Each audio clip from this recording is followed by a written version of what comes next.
The world, as we know it, will soon come to an end. We're gonna die. No, we're not.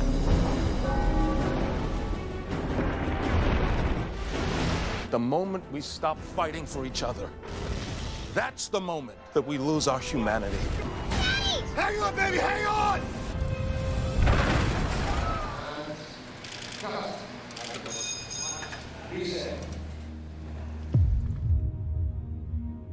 We came up with a cast, I think, which is so right for this kind of parts, and because of that, everything clicks. The last time I had that feeling was probably Independence Day.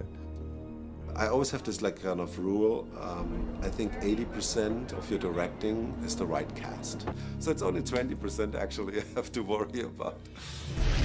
Daddy, it's following us! Don't look at it, get down on the ground. Don't look back, just look at me. Look at me, do I look scared? There's only one person who can play this part, is John Cusack. Brings a certain intelligence to the part. On the one hand, he's an everyman, but has a very ironic and sarcastic voice. What are the odds? It's pretty epic and massive. You know, you read it and you think, how's anybody gonna film that? The scope of it is probably bigger than anything I've ever seen. And I saw actually Amanda Peet with John Cusack before in another movie, and I thought, wow, they have great chemistry. I've done a couple things with Amanda, so we get along great. We're definitely neophytes at this kind of action stuff. Roland kept saying, like, smaller, smaller, we have so far to go. So many horrible things are gonna happen. You can't think this is that horrible. I'll be the last president of the United States of America. Do you know how that feels, son? When we were trying to determine who would play the president, Danny Glover was at the top of our list. Danny Glover has like this presidential feel to him. The seriousness and the warmth and the soul of this man. Is a man who comes to office with the idea that he can change the world. And as his daughter, Thandiwe Newton, which I also think is like a great actress. You look just like your mother when you get upset. Did I ever tell you that? Every time I get upset. The way to truly make these sorts of movies work is to have people hinged on the human drama against the backdrop of these thrills and spills and spectacles. What exactly is it? It's the apocalypse, end of days, the judgment day, the end of the world, my friend. Beer? Yeah. For the radio host, we went to Woody Harrelson. I have goosebumps, people!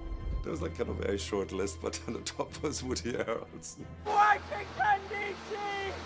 I like playing characters that are really out there, and I like to be able to go over the top and for it to be okay.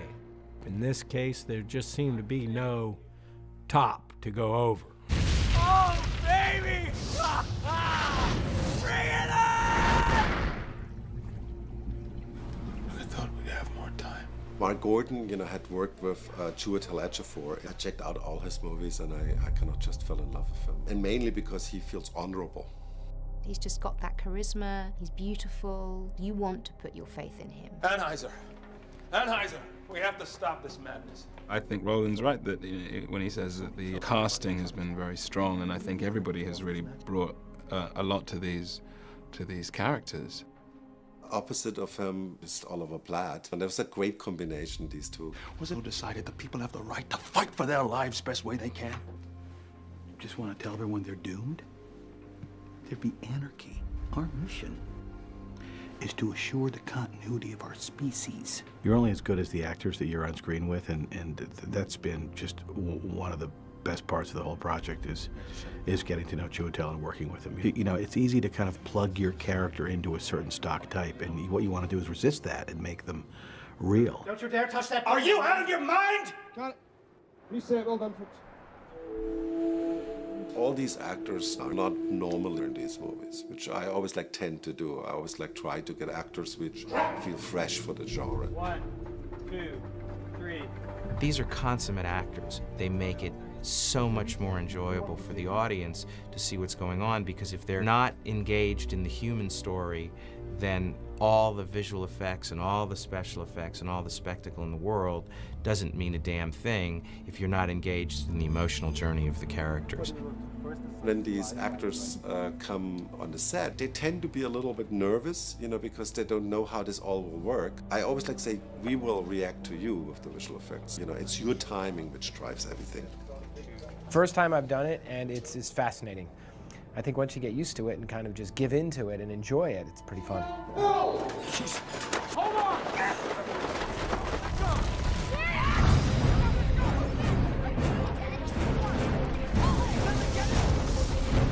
You know, you definitely got to watch yourself because there's a lot of action. You're running around, so you have to nurse some pulled muscles once in a while.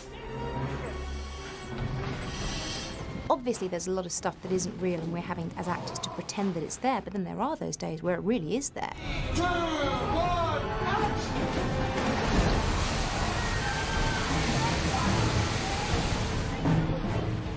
I only did 2 days in the water.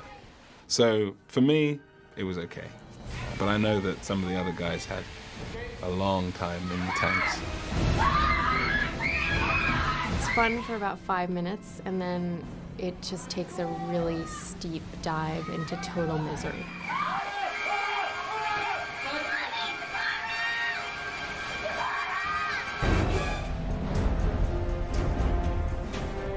I don't know why people love disaster films so much, but they do.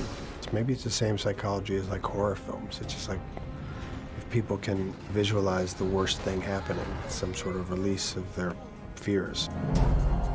You know, one of the central questions would be, can you really tell everybody, knowing that there'd just be mass panic and nothing can really be done about it? But my instinct is, you know, you got to sometimes roll the dice, and I think I'd want to know. I'd like to figure out a few things before the end.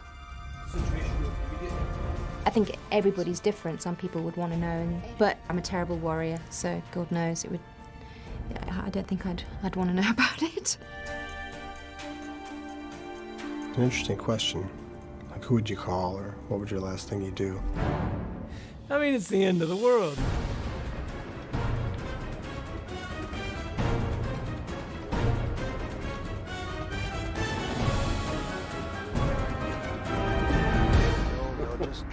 Go!